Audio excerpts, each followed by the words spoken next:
ओम नमो भगवते वासुदेवाय।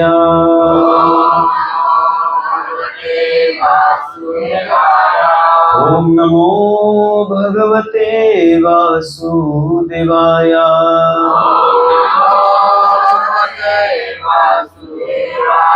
नारायणं नमस्कृत्यं नरं चैव नरोत्तमं देवीं सरस्वतीं व्यासं ततो जयमुदीरये। नष्टप्रायेषु भद्रेषु नित्यं भागवत सेवया भगवती उत्तमश्लोके भक्तिर्भवती नैष्टिकी।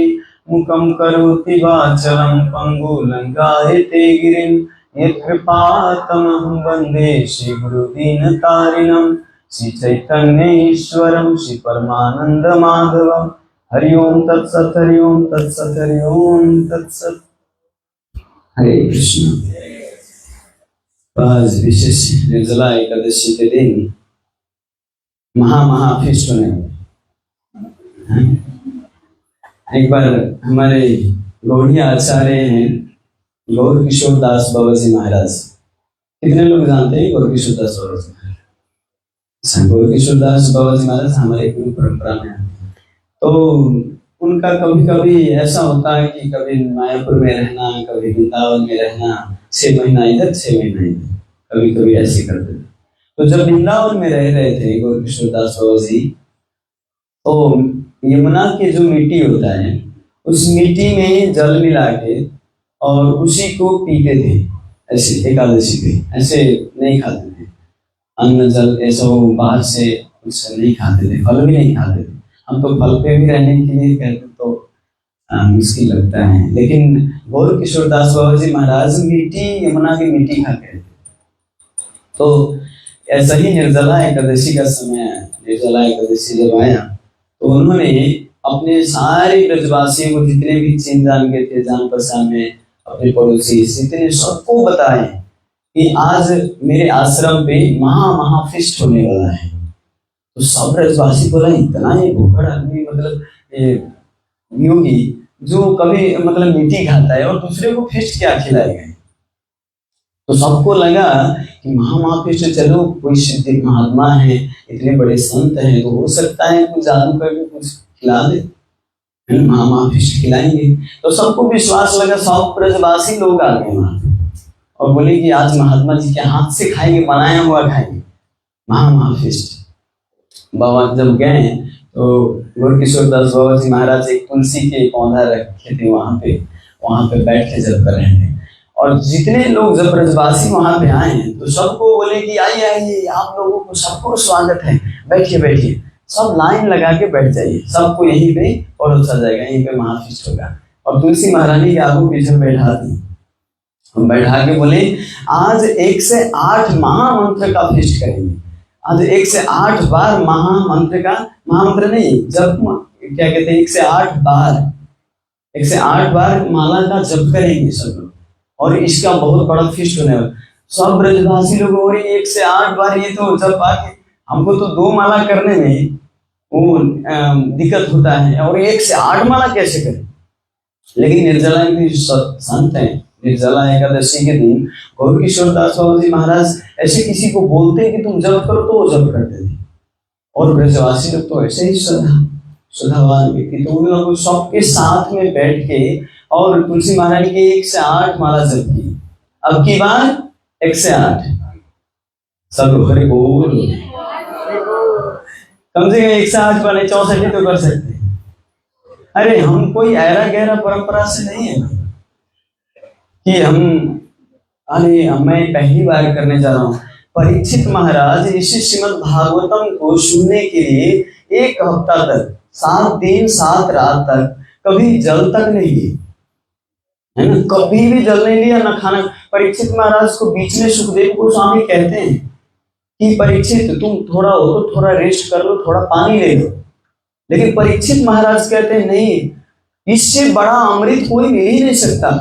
आप जो कथा सुना रहे हैं ये अमृत के आगे जल क्या है, ये पानी कुछ भी नहीं। परीक्षित महाराज ऐसे आचार्य के हम परंपरा में हैं और ऐसे आचार्य के हम श्रीमद् भागवतम अध्ययन कर रहे हैं। सबसे बड़ा निर्जला एकादशी कौन किए थे? अम्बरीश महाराज, बहुत सारे 5 पांडव किए थे। लेकिन अगर भौतिक दृष्टि से देखा जाए तो सबसे बड़ा निर्जला एकादशी किए थे हिरण्यकश्यप।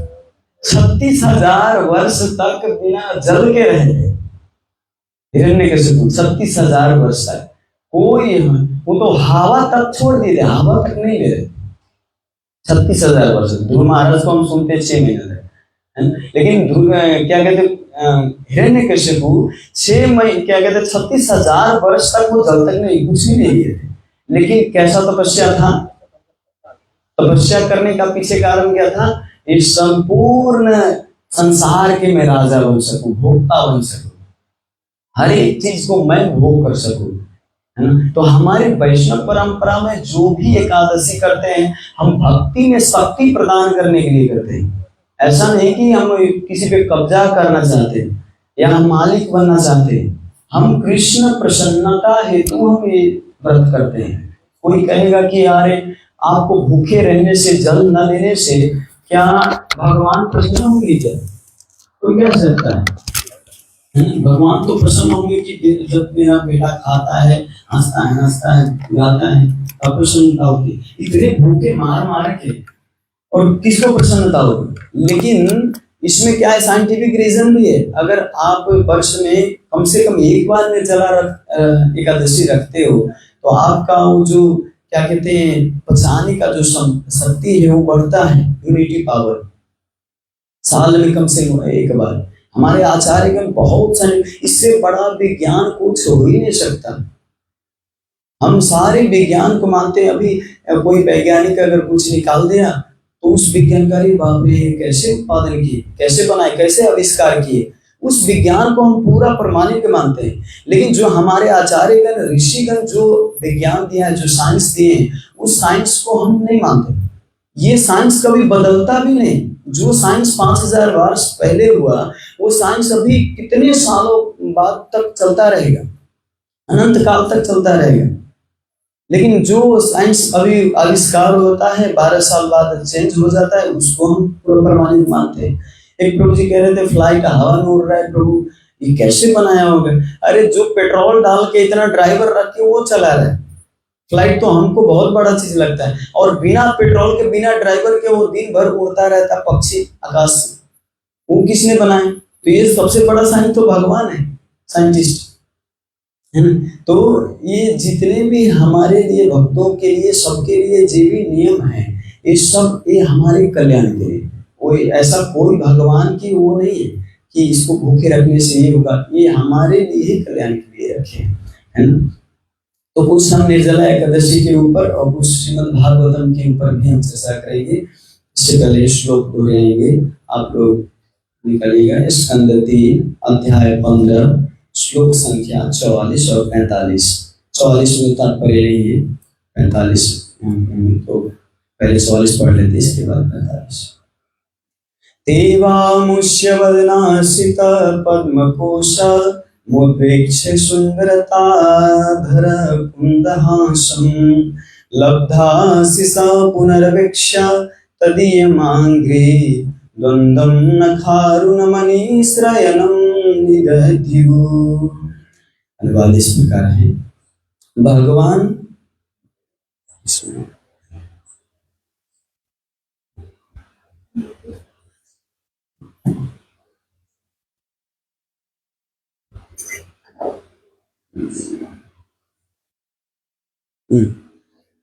उन्हें भगवान का सुंदर मुख नीले कमल के भीतर भाग जैसा प्रतीत हुआ और भगवान की मुस्कान खिले हुए चमेली के फूल सी प्रतीत हुई। मुनिगण भगवान का मुख देखकर पूर्णतः संतुष्ट थे और जब उन्होंने उनको अधिक देखना चाहा तो उन्होंने उनके चरण कमलों के नाखूनों को देखा जो पन्ना जैसे थे। इस तरह वे भगवान के शरीर को बारंबार निहार रहे थे। अतः उन्होंने अंत में भगवान का साकार रूप का ध्यान किया।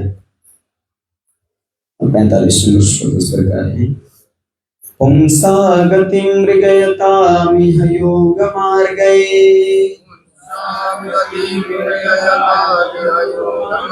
ध्यानास्पदं बहुमतं नयनाभिरामम् पौष्णं वपुदर्शयान्मन्यसीधये पौष्णं वपुदर्शयान्मन्यसीधये रोत्पत्तिकैः समगृह्णयन्तु यूतमष्टभोगये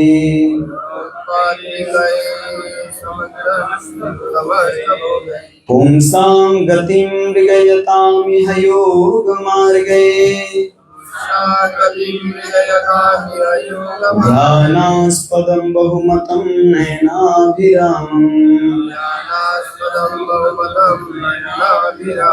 पौष्णं वपुदर्शयान्मन्यसीधये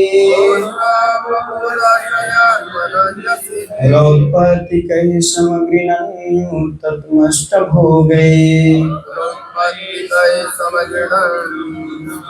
पुंसां गतिमृगयतामिह योगमार्गे ध्यानास्पदं बहुमतं नयनाभिरामम् पौष्णं वपुदर्शयान्मन्यसीधये रोत्पत्तिकैः समगृह्णन्युतमष्टभोगये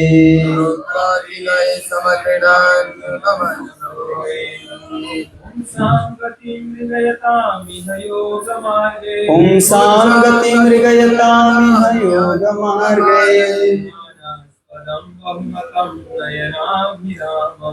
ध्यानास्पदं बहुमतं नयनाभिरामम् पौष्णं वपुदर्शयान्मन्यसीधये रोत्पत्तिकैः समगृह्णन्युतमष्टभोगये पुंसां गतिमृगयतामिह योगमार्गे ध्यानास्पदं बहुमतं नयनाभिरामम् पौष्णं वपुदर्शयान्मन्यसीधये रौत्पत्तिकैः समगृह्णन्युतमष्टभोगये। धन्यवाद। सौदात अनुवाद तात्पर्य दी श्री भक्तिवेदांत स्वामी श्री प्रभुपाद की जय। पुंसां सबले दूरे अनुवाद पुंसां उन पुरुषों की गति मुक्ति मृगयताम ढूंढ रहे इह इस जगत में योग मार्ग अष्टांग योग विधि के द्वारा ध्यानास्पदम ध्यान का विषय बहु महान योगियों द्वारा मतम संस्तुत नयन नेत्र अभिरामम सुहावने पौष्णम मानव वपुः रूप दर्शयानम प्रदर्शित करते हुए अनन्य अन्य द्वारा नहीं सिद्ध है सिद्ध औत्पत्ति कहे शाश्वत शाश्वत उपस्थिति समग्रिणम प्रशंसित युतम भगवान जो समन्वित हैं अष्टभोग 8 प्रकार की सिद्धियां।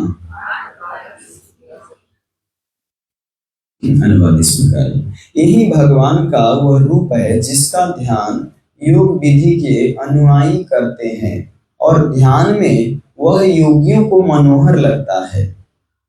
यह काल्पनिक नहीं अपितु वास्तविक है जैसा कि महान योगियों ने सिद्ध किया है। भगवान 8 प्रकार की सिद्धियों से पूर्ण है किंतु अन्यों को अन्यों के लिए ये पूर्ण रूप में संभव नहीं है।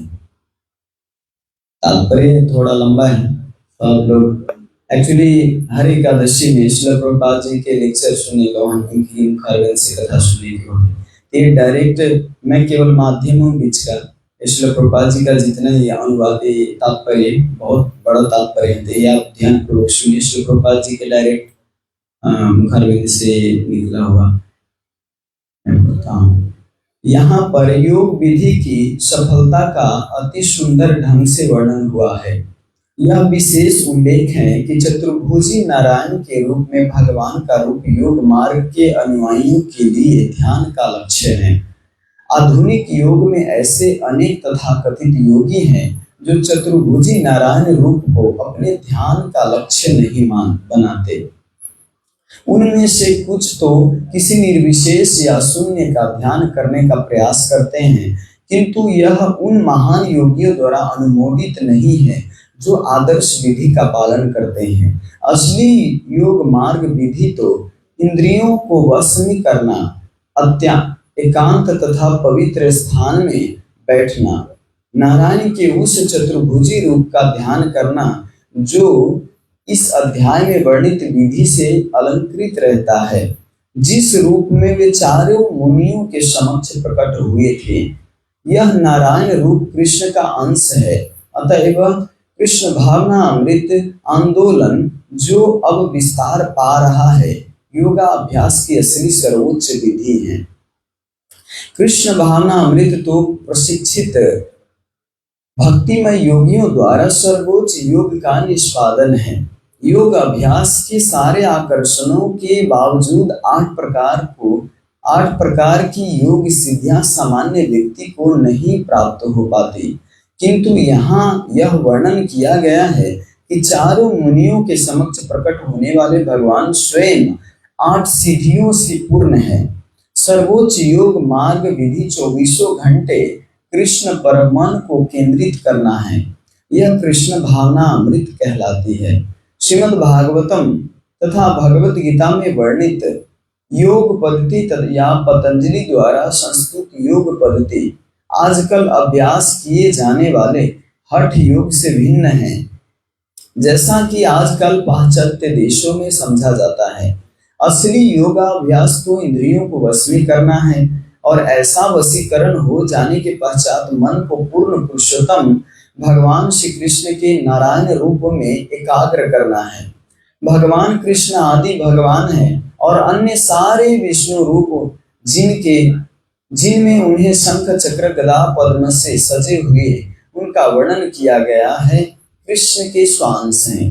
भगवत गीता में भगवान के स्वरूप का ध्यान करने की संस्तुति की गई है।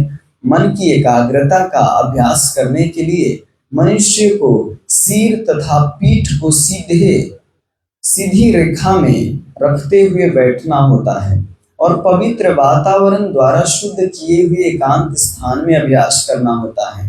योगी को ब्रह्मचर्य के विधि विधानों का पालन करना होता है, अर्थात आत्मसंयम और कौमार्य पूर्ण जीवन बिताने प्रयास करना होता है।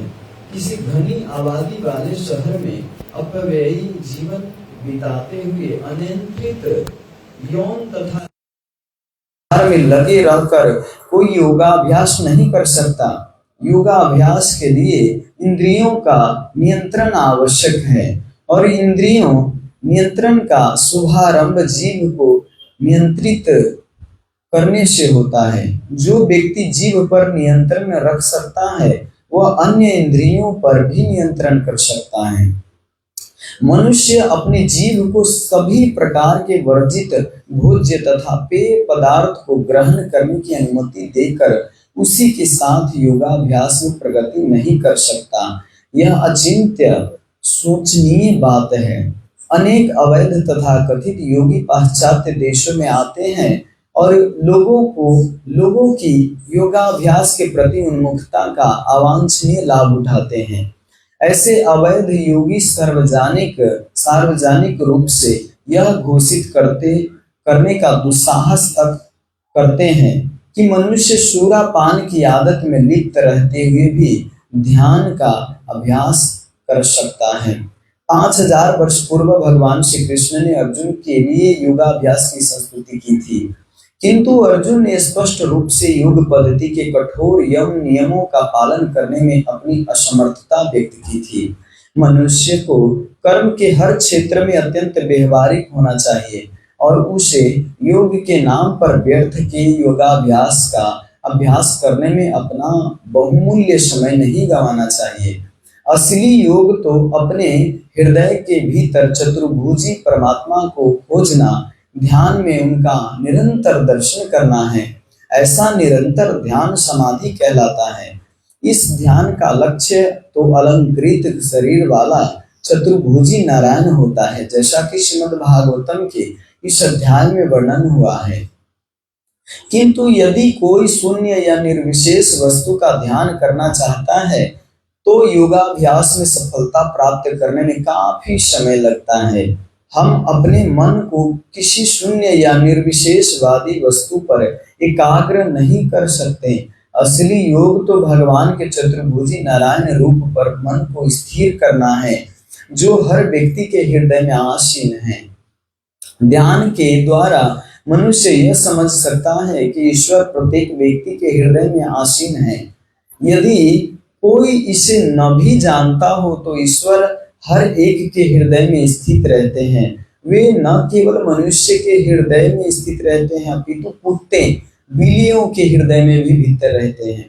भगवत गीता इस तथ्य को भगवान की इस घोषणा द्वारा प्रमाणित करती है। ईश्वर सर्वभूतानां हृदय से, जगत के परम नियंता ईश्वर हर एक के हृदय में आसीन है। वे न केवल हर एक के हृदय में रहते हैं, अपितु परमाणु तक के भीतर उपस्थित हैं। ईश्वर की उपस्थिति से कोई भी स्थान शून्य या रहित नहीं है। यह ईशोपनिषद का कथन है। ईश्वर सर्वत्र उपस्थित है और उनके स्वामित्व का अधिकार हर वस्तु पर लागू होता है। भगवान जिस स्वरूप में सर्वत्र उपस्थित रहते हैं वह परमात्मा कहलाता है। आत्मा का अर्थ है व्यष्टि आत्मा और परमात्मा का अर्थ है व्यष्टि परमात्मा। आत्मा परमात्मा दोनों ही व्यष्टि पुरुष हैं। आत्मा तथा परमात्मा में यही अंतर है कि आत्मा किसी विशेष शरीर में ही उपस्थित रहता है, जबकि परमात्मा सर्वत्र उपस्थित रहता है। इस संदर्भ में सूर्य का दृष्टांत अति उत्तम है। कोई व्यष्टि व्यक्ति किसी एक स्थान पर स्थित रहता है, किंतु सूर्य उसी प्रकार व्यष्टि सत्ता होते हुए भी हर व्यक्ति के सिर के ऊपर उपस्थित रहता है। इसकी व्याख्या भगवत गीता में की गई है। इसीलिए यद्यपि सारे जीवों के जिनमें भगवान भी सम्मिलित हैं, गुण समान है, तो भी परमात्मा अपने विस्तार करने की मात्रा युक्त शक्ति के कारण व्यष्टि आत्मा से भिन्न है। भगवान या परमात्मा अपना विस्तार लाखों रूपों में कर सकते हैं, किंतु व्यष्टि आत्मा ऐसा नहीं कर सकते। हर एक के हृदय में स्थित होने से परमात्मा हर एक के कार्य को अवलोकन कर सकता है, चाहे वह भूत, वर्तमान अथवा भविष्य हो। उपनिषद में परमात्मा को व्यष्टि आत्मा के साथ मित्र तथा साक्षी रूप में आसीन बतलाया गया है। मित्र रूप में भगवान अपने मित्र व्यष्टि आत्मा को पाल लेने तथा उसे भगवत धाम वापस ले जाने के लिए उत्सुक रहते हैं। साक्षी के रूप में सारे वरों को प्रदाता हैं और वे प्रत्येक व्यष्टि आत्मा को उसके कर्मों का फल देते हैं। परमात्मा हर व्यष्टि आत्मा को ऐसी सारी सुविधाएं प्रदान करते हैं जिन्हें इस भौतिक जगत में वह भोगना चाहता है।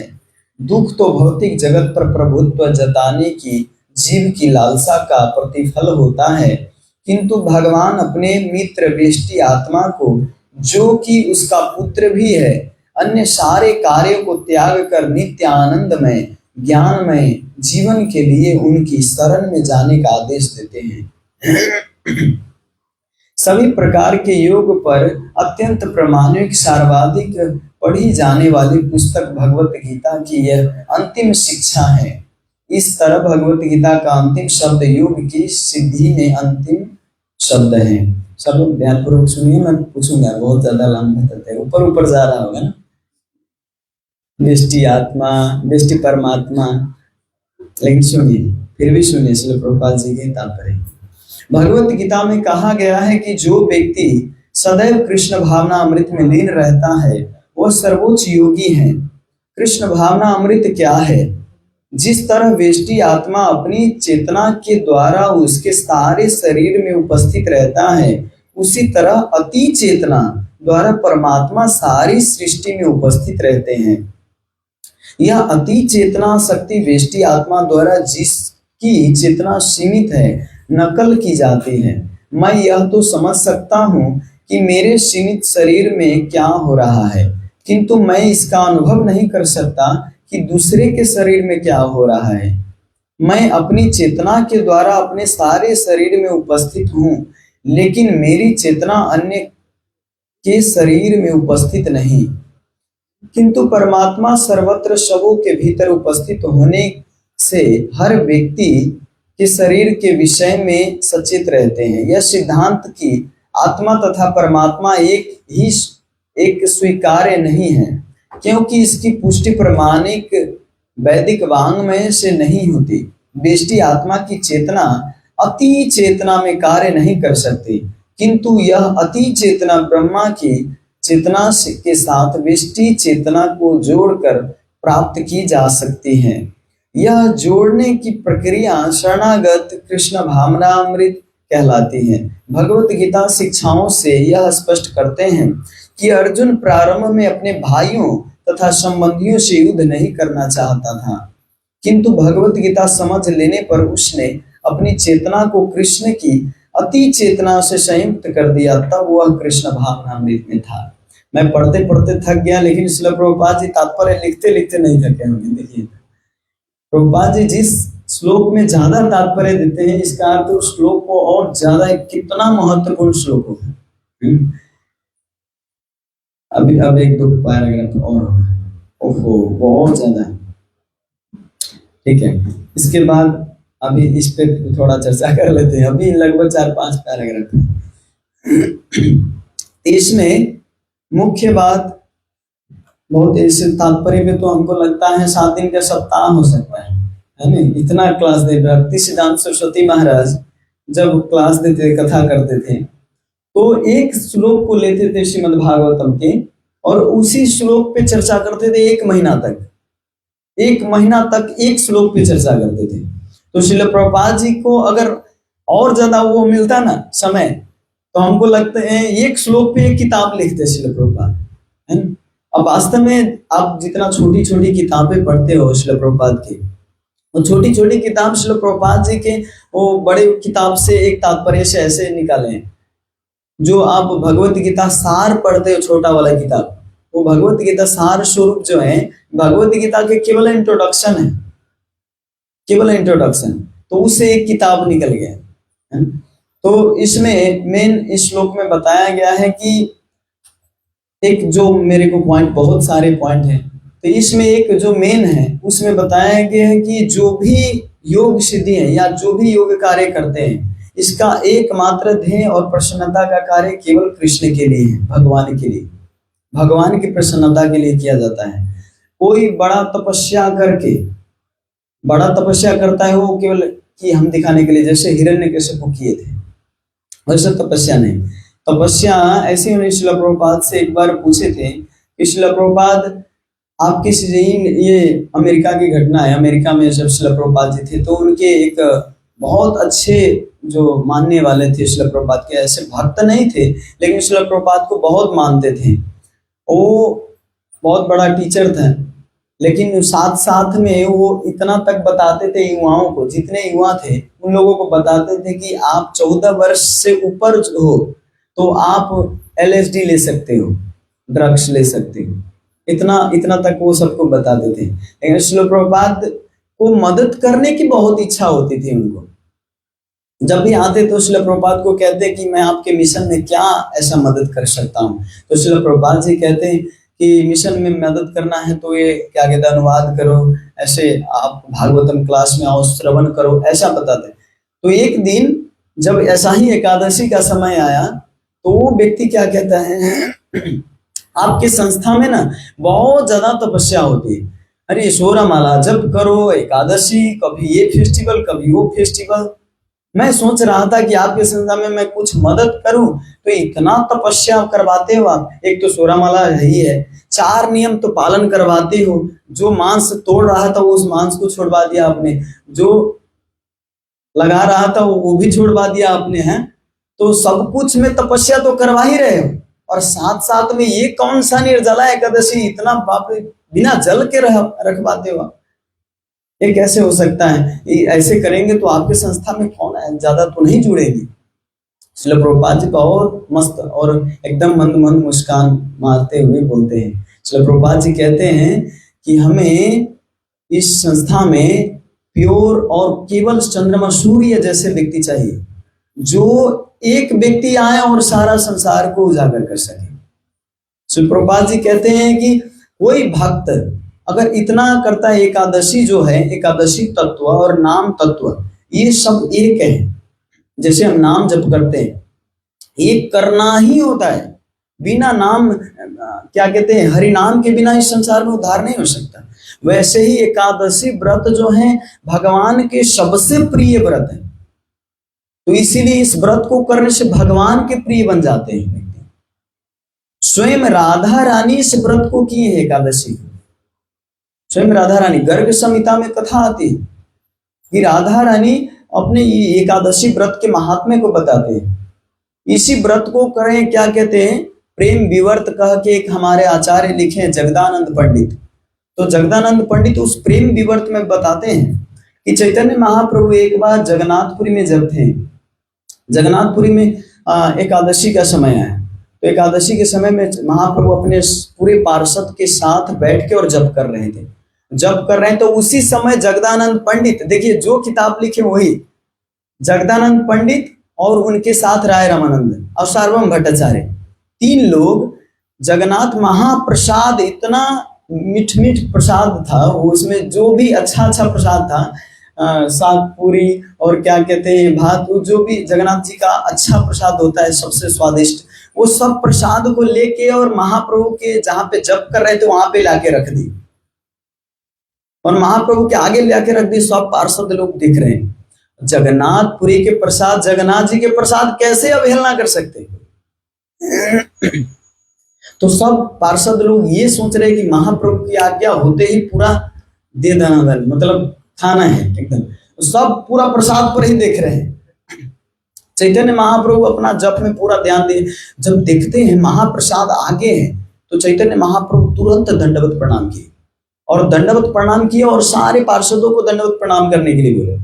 सारे पार्षद दंडवत प्रणाम करने के बाद उस प्रसाद के गुणगान करते और भगवान नाम के जप करते करते करते करते पूरा दिन बिता दी एकादशी, और अगले दिन उस महाप्रसाद को फिर आदर पूर्वक ग्रहण की। चैतन्य महाप्रभु जो स्वयं भगवान है। और प्रेम विवर्त में जगदानंद पंडित बताते हैं कि जो एकादशी व्रत नहीं करता वो उसको क्या क्या पाप लगता है पता है, आप सोच भी नहीं सकते। कहेंगे बाप रे ऐसा भी होता है क्या? माता को हत्या करने का पाप लगता है, गौ हत्या को पाप लगता है, ब्राह्मण हत्या का पाप लगता है, ऐसा ऐसा ये शास्त्र में बताया है। तो जो राग मार्ग में है, जो स्वयं राधा रानी, जो उनको एकादशी करने की जरूरत नहीं, वो एकादशी व्रत करके बताते हैं कि एकादशी कितना महत्वपूर्ण है। माधव तिथि भक्ति जननी जातन पालना कारी। माधव तिथि जो है ये भक्ति के जननी है। आपके माता कौन है? कोई तो कोई माता होंगी, सबके संसार में कोई ना कोई माता है ना? तो हर एक चीज को जन्म देने वाले कुछ न कुछ है। तो वैसे ही माधव तिथि भक्ति जननी, ये भक्ति देवी की जो माँ है, ये कौन है? एकादशी। ये भक्ति जननी, जो भी एकादशी तिथि आता है, जो भगवान की तिथि आता है, ये भक्ति जननी है। कितने लोग आजकल इतने यूट्यूब पे फेमस है, प्रभु जी बताऊंगा तो आपको आश्चर्य लगेगा, जो बहुत सारे करोड़ों फॉलोअर्स हैं, वो कहते हैं हम राग मार्ग के भक्त हैं, हमको एकादशी करने की जरूरत नहीं। एकादशी हमें जरूरत नहीं, क्योंकि हम राग मार्गी भक्ति। अरे आपका कौन सा राग मार्ग भक्त है यार? हमारे आचार्यगण सबने एकादशी व्रत की। स्वयं राधा रानी बताते हैं कि एकादशी व्रत करना है, जगदानंद पंडित बताते हैं कि एकादशी व्रत करना है, चैतन्य महाप्रभु स्वयं जो भगवान है वो बताते हैं कि निर्जला एकादशी है, हर एकादशी करना है। लेकिन हम कहते हैं हम राग मार्गी, हम वैसा हमारा सखी है, तुलसी महाराज सखी है, इसीलिए हमें करने की जरूरत नहीं। तो ऐसा भ्रमित मत होइएगा, क्योंकि मैं देखा था उस वीडियो को, तो लगभग लाखों लोग देखे उस वीडियो को। तो सोचिए लाखों लोग का व्रत टूट गया। आप जाइए, अभी बहुत सारे कर्मकांडी लोग हैं जो जिसको पता नहीं कि एकादशी के दिन, आज के दिन पानी बांट रहा होगा, पूरा टेबल लगा के अच्छा से साफ गिलास में जूस बांट रहा हुआ एकदम। और सोचिए ये कैसा काम कर रहे पता है? जैसे विश्वामित्र जी जब तपस्या कर रहे थे भगवान के लिए, तपस्या करते करते उस बीच में बाधा डालने कौन आई थी? मेनका। मेनका बीच में बाधा डालने आई थी। तो ये लोग जो पानी बांट रहे हैं मेनका का काम कर रहे हैं, बीच में चल ले लो, चल जूस ले लो, ये ले लो, वो ले लो। अरे दूसरे दिन बांटो भाई, और भी दिन तो है पानी बांटने के लिए। लेकिन नहीं, आज के ही दिन जो व्रत करना चाह रहे हैं उनका व्रत तोड़ रहे हैं और ज्यादा, तो उसका सारा पाप उसको भाग लेना पड़ेगा। लेकिन मनुष्य को अपने आप भी सावधान होना चाहिए। तो ये निर्जला एकादशी जो है सच में बहुत बहुत महत्वपूर्ण है। इसमें एक बात बताया जाता है महात्म्य में कि आप जितने भी एकादशी है सारे एकादशी को करते हो, इसमें कुछ न कुछ त्रुटि होता ही है। कभी ये खा लिया, कभी वो खा लिया, या अनावश्यक प्रजल्प होता रहता है, किसी गफ होता है, उस दिन नहीं करना होता है। अगर हरि भक्ति विलास के अनुसार एकादशी व्रत किया जाए तो इतना कठिन है, इतना कठिन है कि बात छोड़ दी, कोई नहीं कर सकता। लेकिन हमारे आचार्यगण बहुत आसान बना दिए, उसमें भी हम नहीं कर पाते। तो भीमसेन को ये बहुत अच्छा कथा है कि भीमसेन को व्यास देव बताते हैं कि आप केवल ये निर्जला एकादशी का अच्छा से पालन करो, इसको पालन करने से 23 एकादशी का फल मिलेगा आपको। अब इसका अर्थ प्रभु जी, इसका अर्थ तो एक ही एकादशी कर लेते, 23 एकादशी छोड़ देते, क्योंकि सारा फल इसी से मिलेगा, तो क्यों और एकादशी करें? ऐसा नहीं, क्योंकि हर एकादशी पालन करना होता है, लेकिन कोई त्रुटि रह गया तो वो भरपाई हो जाता है, वो भरपाई इस एकादशी होता है ना। तो बहुत हमको खुशी लग रहा था कि ये एकादशी और एकादशी होता तो देखते में ज्यादा नहीं आता है लोग। लेकिन निर्जला एकादशी पूरा बिना पानी पीने सबका उत्साह रहे, शाम तक देखते कितने लोग पूरा एक बार बोलेंगे हरे कृष्णा, पूरा मतलब बोलेंगे कि नहीं बोलेंगे वो भी नहीं। और 12 बजे रात को तो और ज्यादा दिक्कत, और कहीं सुबह होने वाला है ना, जब पूरा पारण का समय जब नजदीक आता है तो और मुख सूख के पूरा लगता है अब ढल के पूरा एकदम गिरने ही वाला है। तो जितना नजदीक आता है उतना भगवान और ज्यादा उनको वो टॉर्चर करते हैं। अभी से देखिए, और दिन होता तो मुख नहीं सूखता, लेकिन आज मेरा मुख सुबह से ही सूखने लगा। आज पता लगा कि आज निर्जला एकादशी है तो सुबह ही से सूखने का अब स्टार्टिंग हो गया। अभी मैं इतना बोल रहा हूँ, बोलते बोलते पूरा मुख सूख रहा है। अभी और दिन मैं कथा करता था तो याद नहीं होता था कि पानी पीना है या नहीं पीना, लेकिन अभी याद आ रहा है कि पानी पीना चाहिए। तो अभी याद आ रहा है कि पानी पीना, और मुख भी सूख रहा है। ये भगवान की परीक्षा है। लेकिन इसमें एक बात बताया जाता है कि जिसको जहां तक क्षमता हो वहीं तक एकादशी करे। अपने अपने क्षमता के अनुसार। अगर मान लीजिए 12 बजे रात को पानी पी लिया, वो एकदम गिरने ही वाला है, मरने ही वाला है, तो वो पानी पी लिया, तो ऐसा नहीं कि उसका फल नहीं मिलेगा, फल अवश्य मिलेगा। क्योंकि जैसे गिलहरी ने अपने क्षमता के अनुसार उन्होंने सेतु बंधन में मदद किए थे, और हनुमान जी अपने क्षमता के अनुसार, इसी तरह अपने क्षमता के अनुसार आपको पता है कि मेरा शक्ति कितना है, इसके अनुसार अगर व्रत करते हो तो गारंटी होगा। मेन मुख्य सिद्धांत है सततम विष्णु स्मर्तव्य न जातु चेतसम। मेन कारण यह है कि सततम विष्णु भगवान कृष्ण का स्मरण होना चाहिए। मेन सिद्धांत ये है ना। चाहे अगर आपको लगता है कि मैं जल पी के स्मरण कर सकता हूँ तो पीजिए, लेकिन आपको अगर इसमें अलसी करोगे कि नहीं नहीं हमें तो लगता है अंदर से तो शक्ति है लेकिन बाहर से देख प्रभु जी मर पूरा एकदम अब क्या करूं, ढलने ही वाला गिरने ही वाला था इसीलिए पानी पी लिया, तो आप चीटिंग करोगे तो भगवान को तो पता है कि किससे चीटिंग कर रहा है ना। आप हमको धोखा दे सकते हो, भगवान को तो नहीं। तो सब अपने अपने सामर्थ्य के अनुसार एकादशी व्रत करेंगे। तो हो सकता है किसी को दिक्कत हो आधे रास्ते पे क्या कहते हैं 12 बजे तक, तो ठीक है फिर भी फल मिलेगा, ऐसा कोई नहीं। मेन कारण कृष्ण को सेंटर में रख के कृष्ण को सततम याद करना है। और नाम जप करने से पहले एक मंत्र आप लोग बोलिएगा, ये हम आप पीछे पीछे दोहराइएगा। जय जय सुध भक्ता जय हरिदास, जय जय सुध भक्ता जय हरिदास, सुध नाम हृदय ते करिल प्रकाश, सुध नाम हृदय ते करिला प्रकाश। तो इस श्लोक में बताया है कि हरिदास ठाकुर से प्रार्थना करते हैं। हरिदास ठाकुर नाम आचार्य हैं, नाम के आचार्य हैं, तो उनसे अगर हम प्रार्थना करके नाम जप करेंगे तो हरिदास ठाकुर की विशेष कृपा से हमारे हृदय में शुद्ध नाम का प्रकाश होगा। वे शुद्ध भक्त हैं, उनसे प्रार्थना इवन आज ही नहीं, अगर जब भी जप करते हो हरिदास ठाकुर से प्रार्थना करके जप करो, आपका जप अच्छा होगा, इसमें बहुत ज्यादा इंप्रूवमेंट आएगा। ठीक है, तो मैं इतना कहते हुए यहीं पर मैं विराम दूंगा। किसी का कोई कोई प्रश्न है तो ले सकते, नहीं तो जप करने का शुरू करेंगे। ठीक, कितने लोग जप कर चुके हैं? कितना माला? 16 माला सब। और एक बार बस ये लास्ट प्रश्न है, कितने लोग एकादशी निर्जला एकादशी नहीं कर रहे हैं? ठीक है, एकादशी व्रत ये व्रत कितने लोग नहीं कर रहे हैं? सब लोग कर रहे हैं। कितने लोग एकादशी व्रत कर रहे हैं? हरि बोल, सब लोग का हाथ उठ रहे हैं। तो बहुत खुशी की बात है। निर्जला एकादशी अभी से खूब उत्साह बन रहे, शाम तक देखते हैं कितना। और ऐसे ही नाम जप करते करते और भक्तों के संग में रहिएगा। ज्यादा भक्तों के संग में रहने से और ज्यादा आपको मदद मिलेगा। नहीं तो आप बाहर जाके कहोगे कि मैं जप करूंगा, सच में आपका माइंड चीट करेगा, गारंटी है।